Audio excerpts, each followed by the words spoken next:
Well, hello, everyone, and welcome to the eighth episode of Polity Research's podcast, The Polling Station. My name is Ernie Paicopolos, CEO of Polity, and I'll once again be your host today. Our topic will update an earlier episode from March 2nd, 2022, and deals with the ongoing crisis in Ukraine.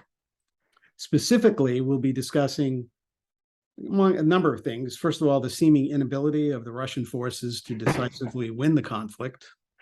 Then the strengths and weaknesses of the Ukrainian forces and their leadership, specifically Zelensky, and the recent escalation by Russia, including heavy bombardment of civilian areas and the threat to use tactical nuclear weapons. Once again, we are joined by fellow pollster David Williams. Dave is president of Williams and Associates, a polling firm based in Salem, Massachusetts. And as you may remember from our earlier episode, Dave has significant experience working in Ukraine, both in 1997 and 2012. So, Dave, my friend, welcome again. Hey, Ernie, good to see you. Thanks for having me back. Yeah, you're a charter member, a charter guest, I think now officially of the podcast. I like it. Yeah, it's fun. Well, let's get the preliminaries out of the way. I'm diverting from my normal pattern, and I'm drinking Celestial Seasonings Wild Berry Zinger Herbal Tea. Very Big nice. departure for me, Dave. I know. So what are you drinking? Well, I am drinking the. I'm not departing too far. I'm drinking the official beer of the clam, High Neighbor Havaganzit. I've got my High Neighbor right there. Yeah, I'm a big Narragansett fan, so we drink it. Not a lot, but frequently. We'll put it that way. You and I are, I'm sure, old enough to remember when Narragansett was the sponsor of the Red Sox telecasts. Exactly, and sadly, lots of times I get the throwback can from Jaws because it was Captain Quint's beer of choice as well. Yes, that's right. High Neighbor Havaganzit. Havaganzit. Yeah. I'm thinking, Dave, just as a quick aside, that I may need some kind of a sidekick on this podcast because it's getting kind of overwhelming. Frankly, it's kind of easy, but these topics we're dealing with are so dour and depressing. I know they're very weighty issues, I would say. Yeah, I might need a kind of a upbeat sidekick or something. You know how Conan O'Brien has Sona, that on his podcast. Yes. I might need something like that. So the viewers and listeners, if you have suggestions as to who I can bring on as a sidekick, let us know. Anyway, more importantly, let's get back to topic at hand. Back on March 2nd, you told us two things that really stuck in my mind. First of all, you said the conflict could easily last a year or more, which really surprised me. And secondly, you warned about underestimating the patriotic zeal and resiliency of the Ukrainian people. And I think it's clear, it's pretty obvious that you were prescient on both counts. This thing is dragging on now for 7+ months, right? Right. And I think the whole world has been surprised at how resilient the Ukrainian forces and people have been in staving off this invasion. But given everything, how do you view the situation as it stands today? And I use today advisedly because this thing changes every 10 minutes, right? I mean, something new is happening. It's hard to keep up with the thing. It is. In general, how do you think it stands today?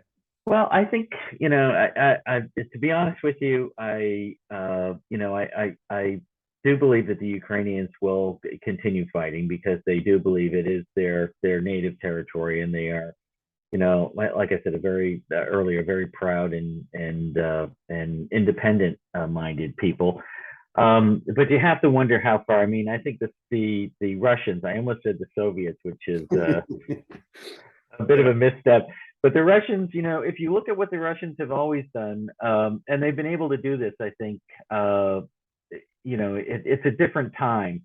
But the Russians always won by overwhelming force.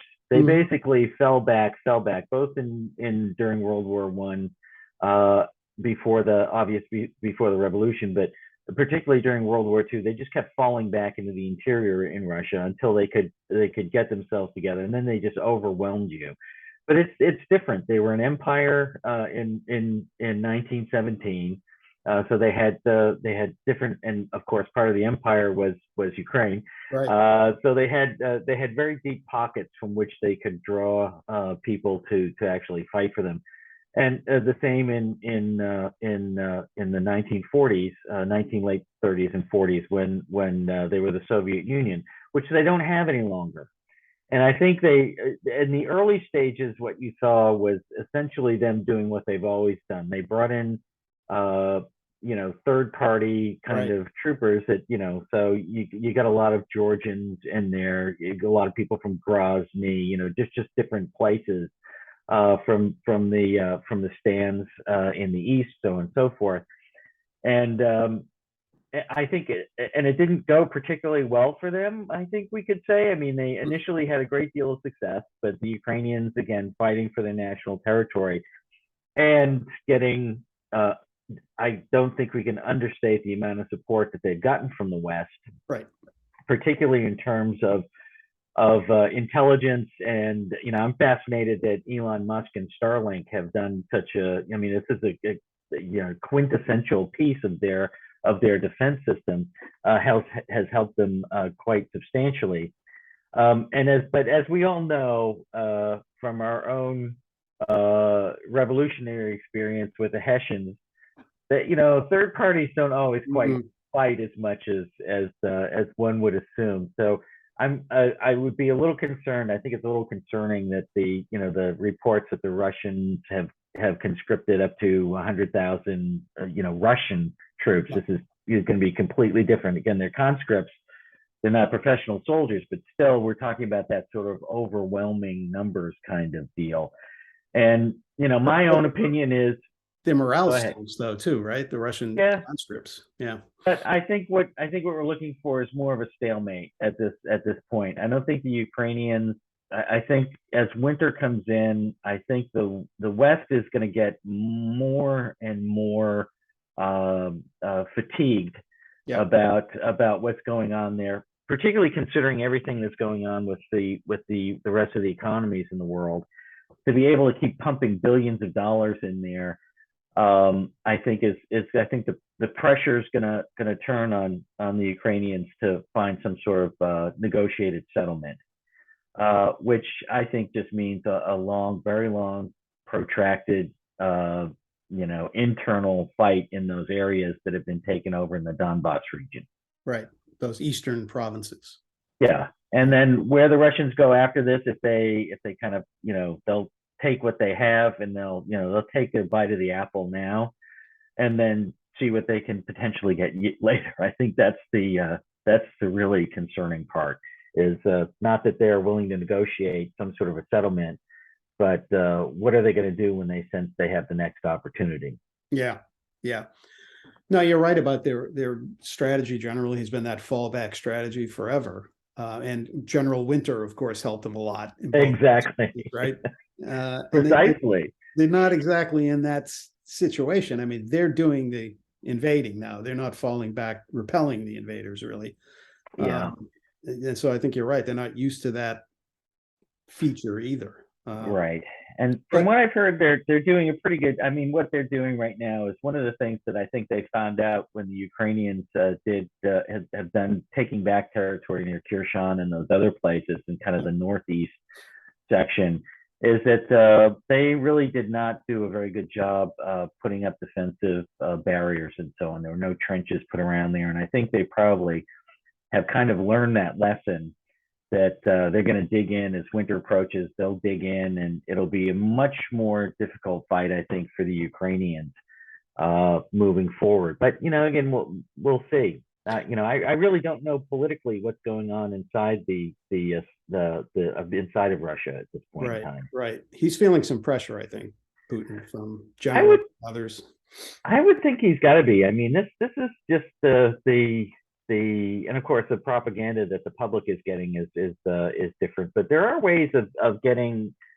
One of the things that was, I think, fascinating at the fall of the Soviet Union is for generations, you and I probably, I'm sure you do, I know I do, remember the old Radio Free Europe ads, and Yeah. behind the Iron Curtain with the little radio signal bubbling out.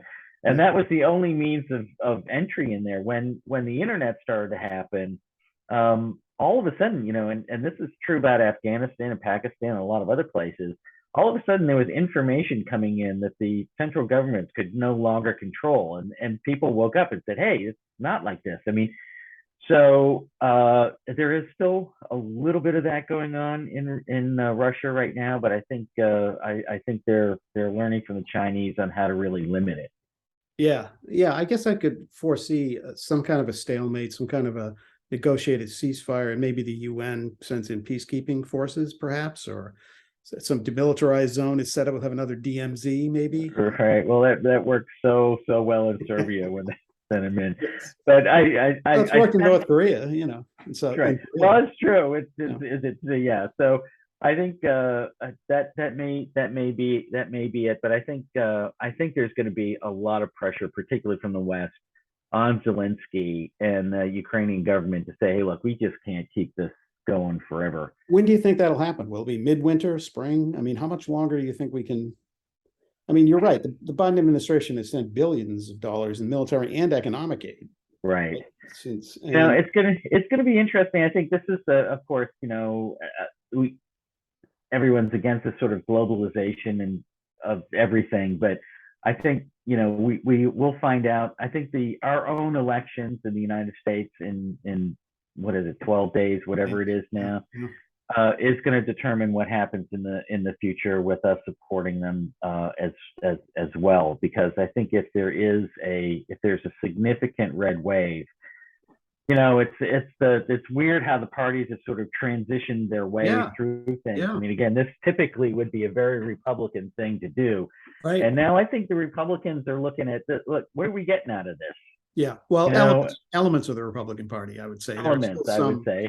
The traditional establishment Republican Party who are supporting whatever we're doing there. And but exactly. You're right, it has kind of flipped. I mean, right? I mean, in our youth, Democrats were the peace party and Republicans were the war party, and now it's almost flipped. Yeah. Yeah, and we were so much, and most of the work a lot of the work that I did, 10 years ago for almost 15 or 20 years was part of this whole nation building process. That if the theory was, if you help these countries develop democratic structures, then democracy stabilizes certain things, because people are generally a little bit happier. They get to vent during elections. Things change, so on and so forth. And I think we've kind of gotten away from that. I think we've been successful in some places, been very, very unsuccessful in other places. Right. And so I think that's kind of changed the mindset of a lot of political leaders in Washington these days. Yeah, and let's talk about Zelensky a little bit, because he's obviously a folk hero with most people, but part of me thinks he's really deft at manipulating American public opinion and kind of anti-Russian sentiment that's been around for the last several years, to get the money, and also to hopefully not, but potentially get us into a proxy war with Putin. It seems to me, I mean, he's obviously a bright guy, but I think I'm not sure I trust him that much in terms of, I mean, as you know, Ukraine isn't exactly a constitutional democracy either, and it's one of the most corrupt places on earth. Yeah, exactly. We're spending billions of dollars to prop up this guy who's running a quasi-democratic state at best. Yeah. I mean, of course, I love the Ukrainian people. I love the Russian people as well. It's generally the issues that you have are not with the citizens of the country, but with their leadership.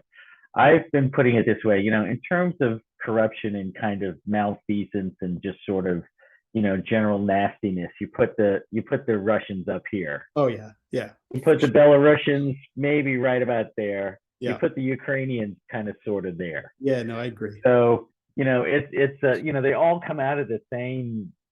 They're all cut from the same cloth.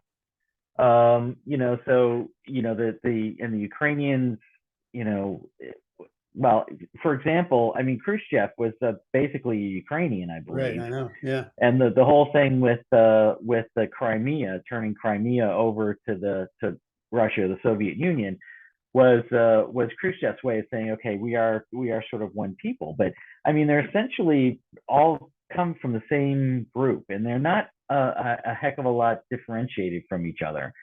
And I think that we we kind of put and I don't I this is probably going to be a very provocative statement. I don't mean it to be that provocative, but we kind of put Putin in the position that he's in. Yeah. We had an opportunity, and I think we did it for a while. When Yeltsin was there, it was, hey, we're all buddies here.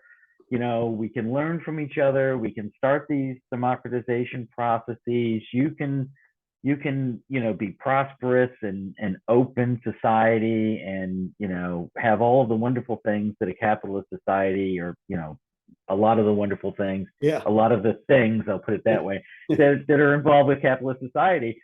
You just got to do this, and it was fine. And then at some point in time, the Russians just kind of, they started getting very suspicious. And I think when of course Putin always, an old KGB guy who wants to put the old Soviet Union back together. If that's true, the guy really is nuts, because there's no way that's going Not to going to happen. happen. Speaking of the Crimea, the Ukrainians blew up that Crimean bridge, right? Or Yes, part of it, which was clearly a major tweak at Putin because it was one of his little pet projects, right? Going back to exactly. the whole Khrushchev idea of linking Crimea.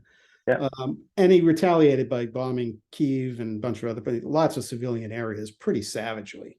yeah, In the short term, I think, thank goodness, but still, it was a clear retaliation for that yeah, little tweak.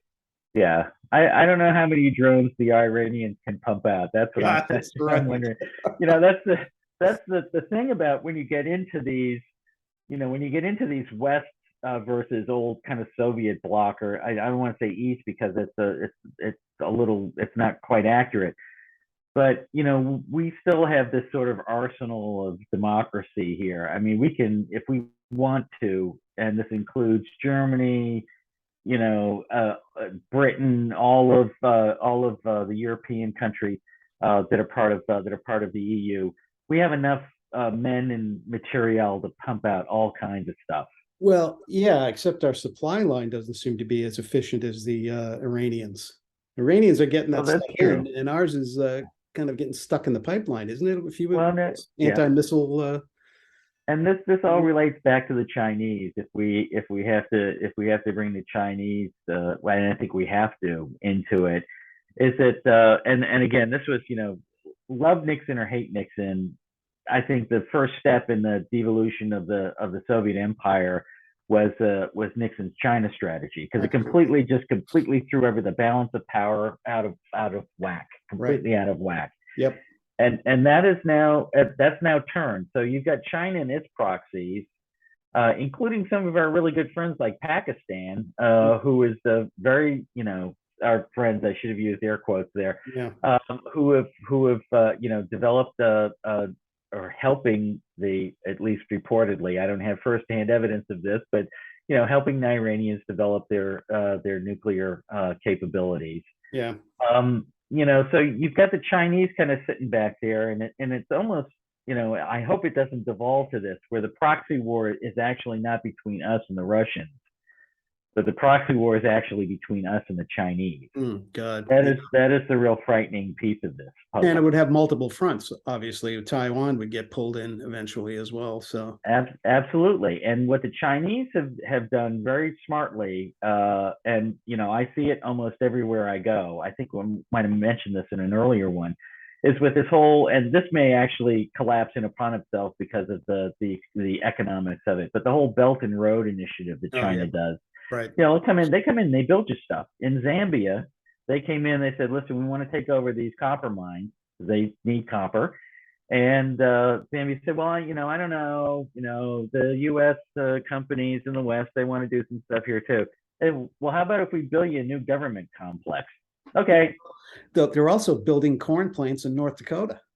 Yeah, no, they're everywhere. They own most of they own Smithfield Hams of Virginia Yeah, is owned by the Chinese. The yeah. Chinese company owns it. I mean, they've got their hands in everything. Can, And can so we I think go ahead? Go ahead. I was going to say I think the supply line issue is a lot of them buying up all these natural resources and having no availability for other people to get to them. Yeah, the rare earth minerals and stuff that's going to go into our supposed transformation to clean energy, right? Exactly. A lot of it Exactly. they control, Exactly. which is incredibly scary.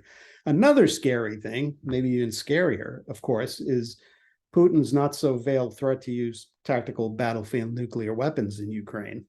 Yeah. Clearly, this would raise the stakes dramatically beyond even anything we can imagine, I would think. Yeah. But do you think he's bluffing, or are we going to see I the first use of nuclear weapons in 90 years? I think he is, because I think it would ultimately be his demise. Because once we have this, I think right now we have the West has an easy out. Well, you haven't really attacked anything in NATO, so we can't invoke Article 42 or whatever it is. I forgot what article Yeah, it I is. can't remember what it is either. Yeah, some article, some number to Yeah. be. Maybe we can edit that in later, Ernie. Yes, I'll make sure my Although assistant does that. My sidekick. I was going to say, although I know you never edit these, so Never that's do. just No, that's just a joke. unaltered. But there's always a first time. That's all I have to say.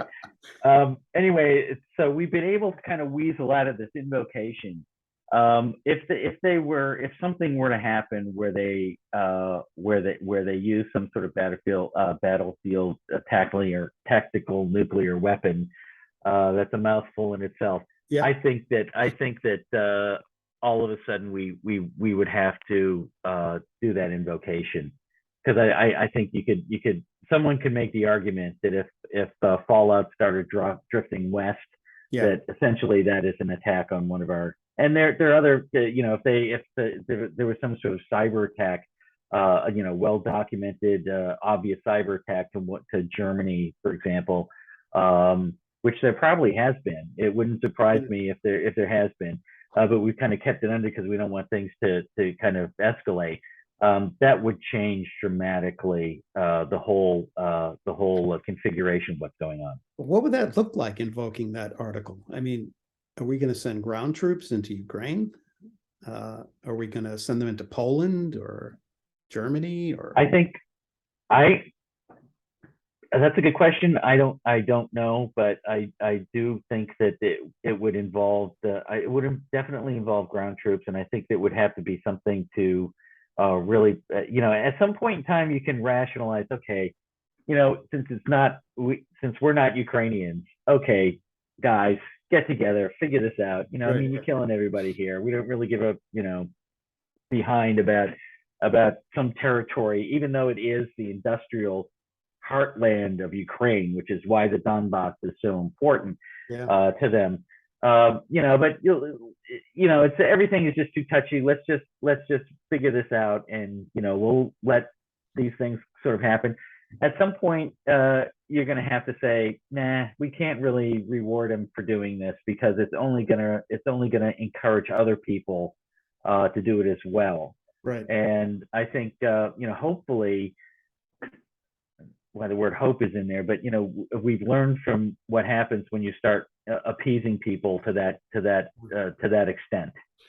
Yeah, of course. I think something we alluded to in the first earlier episode was that little regional conflicts like this can spiral out of control and turn into world wars, like World War I did, right? Yeah, exactly. Regional disputes.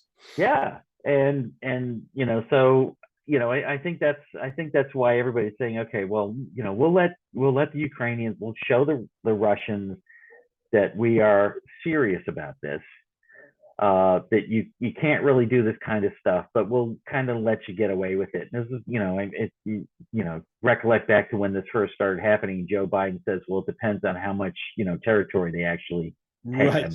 I'm paraphrasing. Which is an unfortunate comment on his part. Yeah. Totally. If it's a little invasion, that's not so bad. Yeah. But but that can't be rewarded, because you got if they can successfully get away with doing that, We start looking at what the Chinese are going to do with Taiwan, Right. what the Iranians may do to the Saudis. Did I ever tell you this? This is off the subject, and I know we're on limited time, but I might have mentioned this to you before that when Saddam Hussein invaded Kuwait, the Jordanians, who have always been very very supportive of the United States, were all of a sudden very quiet about us getting involved in moving Saddam Hussein back. There's a theory out there, a pretty well documented theory, that Saddam Hussein made a deal with the Yemenis and the Jordanians, that Kuwait was just the first step. They were going in to take over Saudi Arabia. There's a disputed area in the south with the Yemenis. If the Yemenis supported it, they were going to get those oil fields in the disputed areas. And the Jordanians, who were originally, they're Hashemite Arabs, ran Mecca and the holy cities of Mecca and Medina. And so and they got sent to Jordan after World War II. When the Saudis took over, they got exiled to Jordan. And so they've always been looking to get Mecca and Medina back. And so the deal was that Saddam Hussein said, we'll give you have Mecca and Medina. All we want is, so that there still is that whole little problem area there. That I think if you embolden the Russians and let them get away with too much, you've got all kinds of potential problems coming from virtually everywhere. Right, but if we start talking about ground troops in Europe, Biden's going to have a huge domestic problem, I would think. I think enormous. So, I mean, could he cajole NATO into pretty much guaranteeing 99% of the troops would be European? And nope, probably not. I don't think so. Most of the countries coming into NATO, there's a whole process, and Croatia is one example that I know of personally. So Croatia and a number of the other new ones, Slovenia, I mean, they're small countries anyway. But when they came in, when they were trying to get into the EU, their first step was coming into NATO. It was sort of looked at the step stool. Get everybody, make sure everything was okay. They came into NATO under the agreement, and there's several countries in Eastern Europe that came in under the agreement that they would not have to commit troops or materiel to any NATO campaigns. I'll use that word. Yeah. So there's a number of them would say, hey, So that would be a huge domestic problem, I think. That would be enormous. It would be enormous. Yeah. Particularly given what's going on now. I mean, if the economy was doing well, if we weren't looking at $5 heating oil up here in the Northeast, $5 a gallon heating oil. Yeah. It might be different. It might be different because there's a way that we could technically wage it without, by putting boots on the ground, but in locations that were not front line. That might be one. Yeah. And just providing the material, the air cover, that kind logistics, of thing. Yeah. We're going to end in 10 minutes, so that's okay. We've got time. Zoom just sent me a message that we have 10 minutes. What was I about to say? Oh, yeah. But to your point also in that regard, a lot depends on the outcome of the midterms, because if Republicans, particularly the kind of Republicans we were talking about, who are, not the traditional interventionist Republicans, but the nationalist, if you want, for lack of a better term, if they're predominant in taking, I think the House is a foregone conclusion that will happen. They'll take over the House. But there's a better and better chance, it seems to me, in the last couple of weeks that there'll be a narrow Republican majority in the Senate as well. Despite the War Powers Act and all the other kind of governors on executive action, sending military troops in, I don't know. I guess he could intervene unilaterally, Biden, without Congress, but it would be a real problem for him. Oh, yeah. I think it would be a huge problem. For all sorts of reasons, and I won't even go into some of the, questions about his judgment, these days. So, yeah, I mean, it would be very difficult. But we do have these NATO agreements that we have committed to. and there may be a bit of a tussle about it. But I think, I think what would have to happen is that I think enough people would be convinced that this is definitely in our national interest, that that particularly if nukes are involved, it becomes a completely different ball game, if you will. I mean, it's just completely changes the scenario. But I'm not sure it would be a predictable change of the ball game. I'm not sure how it would go, frankly. Yeah, in terms of American public opinion, I mean. Yeah, I mean, I'm always curious as to, you never really know. We all think we know what's going on with our government, but you never really know. I mean, that you read these things in newspapers about how the Chinese have hypersonic weapons, and right. The Russians have hypersonic weapons, and we really don't have any hypersonic weapons. I tend not to believe that. I tend to think that there's probably a pretty good chance we got something. Yeah, and I've seen some reports recently too that, hey, we're talking about the Russians. They probably don't even have any, usable nukes for their arsenal. That's probably they gotta get some guy out there with a wire brush and get the rust off of them. And that is a good point. I mean, and this is I think the problem, going back to an earlier comment, that I think at some point in time when Putin came in, the Russians realized that they just could not compete with the monolith that is the West in terms of technology. Right. No one buys Russian computers. No one buys Russian telephones. No one, all the, electronics stuff is just not up to the caliber of the West. Right. And that is their main deficiency. And I think that's why you see things like the use of indiscriminate drones. They don't have the advanced weaponry that we have. They're relying on, as they've always done. I mean, the T-38 tank. What was the tank that they had? That was, I think, yeah. That was just that, it was like barely out of World War I technology. Oh, yeah, it was the Tupolev, right? I mean, they made the planes too. Yeah, exactly. But the tanks, you just couldn't kill them. They were just so overbuilt. The scariest flight in my life was when we were in China in 1987, and we took an internal domestic flight from Beijing to Xi'an, I believe, and it was on a World War II vintage Russian Tupolev prop plane. Yeah, there you go. The scariest goddamn flight of my life. But anyway, we should wrap up, because what I really want to know is, if we come back here in 6 months, which we probably will. Yeah. What do you think the situation will be like in Ukraine? How will it look? I think there'll be I believe there will either be or close to some sort of negotiated settlement, and that you'll find just a lot of insurgency in Ukraine. So they're not going to give up. They're not going to give that territory up. So it's just going to be a continuous partisan fight. Okay, insurgency by the Ukrainians into the Donbass and those other regions. Yep, into those regions, because I don't think they can leverage the Russians out at this point without us coming in, boots on the ground. Yeah. Wow. Well, this certainly has developed differently than I thought it would last February and March. But as I said earlier, you were much more prescient about how things are going to develop based on your experiences, and I appreciate this kind of follow-up to that discussion. It's been very enlightening, as usual, David. I'm happy to do it, Ernie. And we probably will get together again in 6 months and see where the heck this situation is.